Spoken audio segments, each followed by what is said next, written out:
നമസ്കാരം കൂട്ടുകാരെ, ഇന്നത്തെ നമ്മുടെ വീഡിയോ എൻ്റെ കൂട്ടുകാർക്ക് വളരെ യൂസ്ഫുൾ ആണ്. ചായക്കടകളിൽ നിന്നും നാം വാങ്ങിക്കഴിക്കുന്ന വട ഉണ്ടാക്കാനായിട്ട് നിങ്ങൾക്കറിയാവോ? അറിയില്ലെങ്കിൽ ദാ ഈ ഒരു സൂത്രം പഠിച്ചോളൂ. ഈ ഒരു സൂത്രം പഠിക്കുവാണെങ്കിൽ ഡസൻ കണക്കിന് വടയും നിഷ്പ്രയാസം ആർക്കും ഉണ്ടാക്കിയെടുക്കാൻ പറ്റുന്നതാണ്. ഇനിയിപ്പോ നിങ്ങളുടെ പ്രശ്നം ഇതുപോലെ വീർത്ത് പൊങ്ങി വരുന്നില്ല എന്നതാണോ എങ്കിൽ ദേ ഈ ഒരു കൂട്ടുപാത്രം പഠിച്ചാൽ മതിയാകും. നല്ല മുരിഞ്ഞ ക്രിസ്പി സവാള വട നമുക്കിനി ആർക്കും എളുപ്പത്തിൽ ഉണ്ടാക്കിയെടുക്കാൻ സാധിക്കും. അപ്പോൾ നോക്കിയാലോ എങ്ങനെയാണ് ഇത് തയ്യാറാക്കി എടുക്കുന്നതെന്ന്. വീഡിയോ കാണുമ്പോൾ നിങ്ങൾക്ക് യൂസ്ഫുൾ ആണെന്ന് തോന്നുവാണെങ്കിൽ ഇന്ന് നിങ്ങൾക്ക് കിട്ടിയ ഈ ഒരു അറിവ് നിങ്ങളുടെ കൂട്ടുകാരിലേക്കൊന്ന് ഷെയർ ചെയ്ത് കൊടുക്കാനും നിങ്ങളുടെ വിലയേറിയ ലൈക്കുകൾ തന്ന ചേച്ചിയെ ഒന്ന് സപ്പോർട്ട് ചെയ്യാനും മറക്കല്ലേ.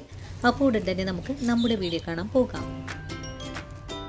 ഇനി നമുക്ക് സവാള വട തയ്യാറാക്കി എടുക്കാനുള്ള മാവ് കുഴച്ചെടുക്കാം. ഇതിനായിട്ട് ആദ്യമേ ഒരു പാത്രം എടുത്ത് വെച്ചിട്ട് ഇതിലേക്ക് ഒരു സവാള വളരെ തിന്നായിട്ട് തന്നെ കട്ട് ചെയ്തെടുക്കാം. സവാള പാത്രത്തിലേക്ക് മാറ്റിയിട്ടുണ്ട്. ഇനി നമുക്കിതിലേക്ക് ഒരു ചെറിയ കഷ്ണം ഇഞ്ചി പൊടിയായി കട്ട് ചെയ്തതുകൂടി ചേർക്കാം. ഇനി കുറച്ച് മല്ലിയിലയും കുറച്ച് കറിവേപ്പിലയും ഒന്ന് പൊടിയായിട്ട് കട്ട് ചെയ്തെടുത്തിട്ടുണ്ട്. ഇതുകൂടെ നമുക്കിതിലേക്ക് ചേർക്കാം. ആവശ്യത്തിനുള്ള ഉപ്പ് ചേർക്കണം. ഒരു നുള്ള് പെരിഞ്ചീരകം ചേർക്കാം.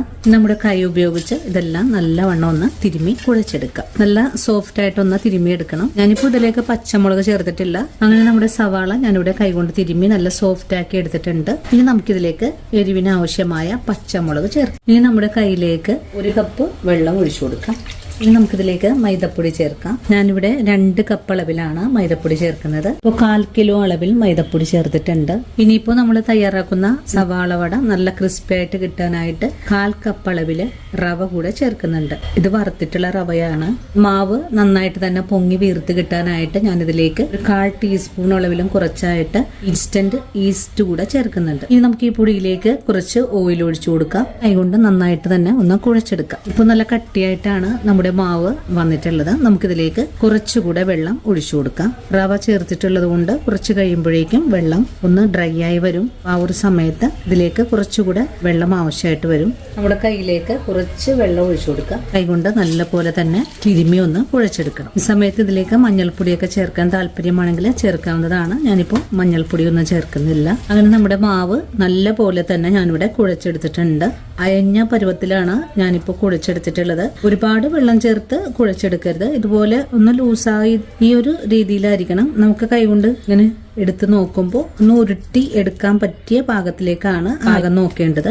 ഇനിയിപ്പോൾ മാവ് നമുക്കൊന്ന് റെസ്റ്റ് ചെയ്യാനായിട്ട് ഒരു 3-4 മണിക്കൂറത്തേക്ക് ഒന്ന് മാറ്റി വെക്കാം. 1 മണിക്കൂറൊക്കെ കഴിയുമ്പോൾ തന്നെ മാവ് സോഫ്റ്റ് ആയിട്ട് വരും. എങ്കിൽ തന്നെയും ഒന്നുകൂടെ നല്ല ഫ്ലഫി ആയിട്ട് കിട്ടാനായിട്ട് നമുക്കൊരു 3 മണിക്കൂറെങ്കിലും മിനിമം നമുക്ക് ആവശ്യമായിട്ടുണ്ട്. പിന്നെ ഇത് ഒന്ന് മൂടി മാറ്റി വെക്കുവാണ്.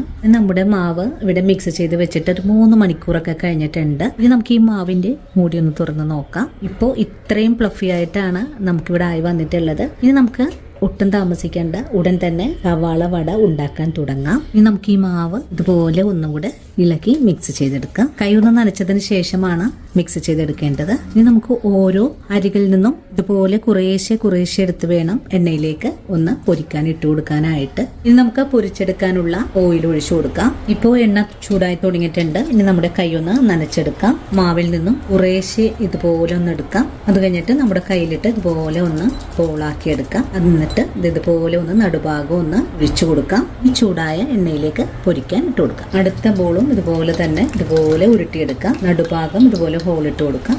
എണ്ണയിലേക്ക് ഇട്ട് കൊടുക്കാം. മൂന്നാമതും ഹോളാക്കി എടുക്കാം. നടുഭാഗം ഇതുപോലെ ഹോൾ ഇട്ട് കൊടുക്കാം.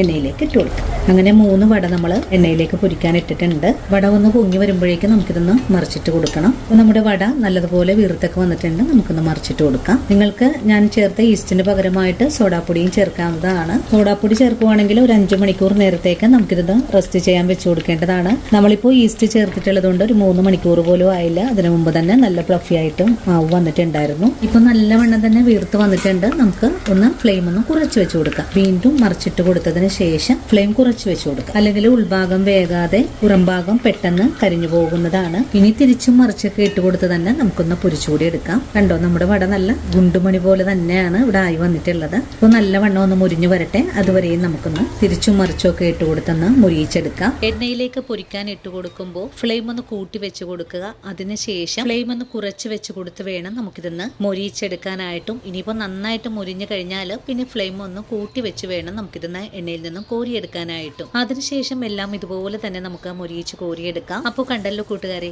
എത്ര പെർഫെക്റ്റ് ആയിട്ടാണ് നമ്മളിത് ഉണ്ടാക്കിയെടുക്കുന്നത്. നമ്മളിന്ന് തയ്യാറാക്കിയിട്ടുള്ള ഈ ഒരു അളവുകൾ വെച്ചിട്ട് ഒരു 12 വടയാണ് നമുക്ക് തയ്യാറാക്കി എടുക്കാൻ സാധിച്ചിട്ടുള്ളത്. ഇനിയിപ്പോൾ ഇതുപോലെ തന്നെ നിങ്ങൾ എല്ലാവരും വീടുകൾ തയ്യാറാക്കി നോക്കണം. സോഡാ പൊടിയൊന്നും തന്നെ ചേർക്കാതെ നല്ല രീതിയിൽ തന്നെ നമുക്ക് എല്ലാവർക്കും ഇതുപോലെ ഉണ്ടാക്കിയെടുക്കാൻ സാധിക്കുന്നതാണ്.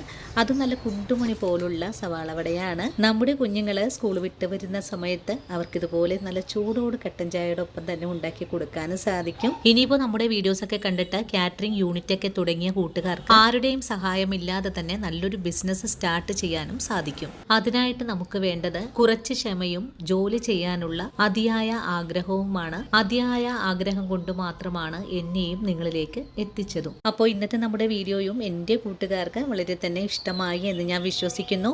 വീഡിയോ കണ്ടപ്പോൾ നിങ്ങൾക്ക് ഇഷ്ടമായിട്ടുണ്ടെങ്കിൽ തീർച്ചയായിട്ടും നമ്മുടെ പേജ് ഒന്ന് ഫോളോ ചെയ്യുന്ന കാര്യം മറക്കരുത്.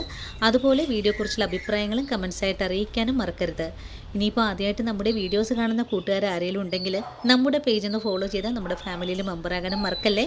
അപ്പോൾ ഇനി നല്ലൊരു വീഡിയോ ആയിട്ട് നാളെ കാണാം. അതുവരെ ഒത്തിരി സ്നേഹത്തോടെ വീണ്ടും കാണാം.